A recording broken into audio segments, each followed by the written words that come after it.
Okay, next I'm going to attach some flowers. And these are just silk flowers that I purchased at the craft store. And I've used these for several years. Often I'll put these in my tree. So I've already taken the stem and curled it, which is a neat technique that you can also do. If you don't like that, then you just cut it to whatever length you think is appropriate. And before I start wiring anything, I always place them first so that I can see where they're going to go and make sure that that's where I want them to go. And then I go back and add my wires. And typically when you're doing floral designing of any kind, you work in odd numbers. So what I've decided to do is use 4 flowers and 3 fairies, which gives me an odd number of 7. And that will look just perfect when I get this all together. So here are my little fairies, and they actually come with a hook. So I will just be clamping the hook or attaching the hook right to the Christmas greens or to the ribbon once I figure out where I want these to go.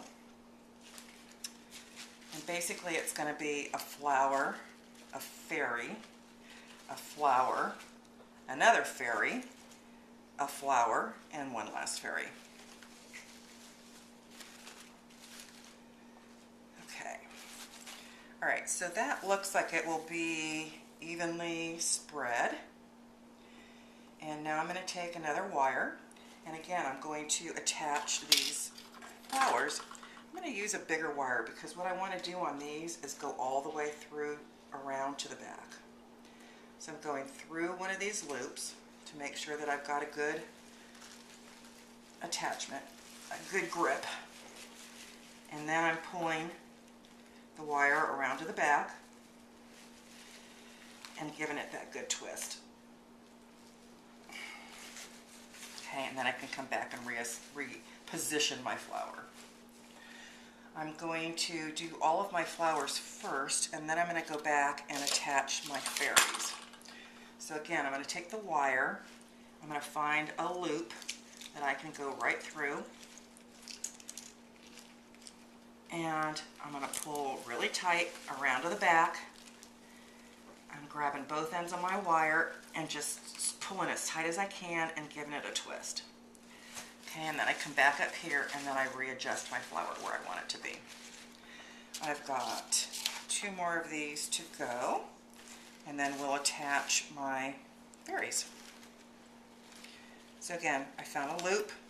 I want to make sure that I don't overlap on the ribbon, so I'm going underneath my ribbon loop, pulling all the way back as tight as I can and twisting. And then coming back to the front and readjusting my flower. That's the other nice thing about silk flowers, is you can bend them any way that you want to or need to.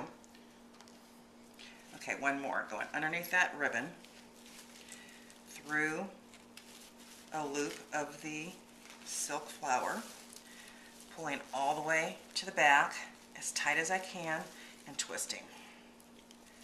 And since this is just a holiday wreath, it's not going to be up for very long, I'm not worrying too much about how hard I twist and how many times I twist. I probably went around 2 or 3 times, which should be plenty of time to hold this in place for the next couple of weeks.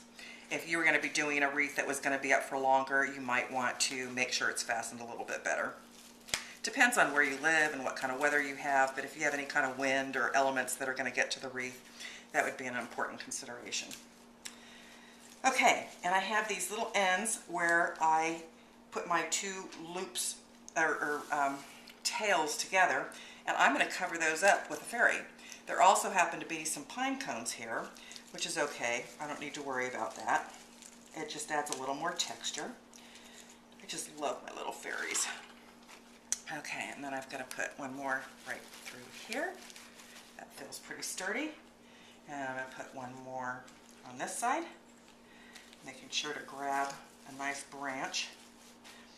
Okay, and I am done. So I'm going to turn this around and let you get a better look at it. There's my holiday wreath. Traditional, but not traditional. Red and green, not quite, but burgundy and lime green. It still brings in some of that holiday color. It's festive.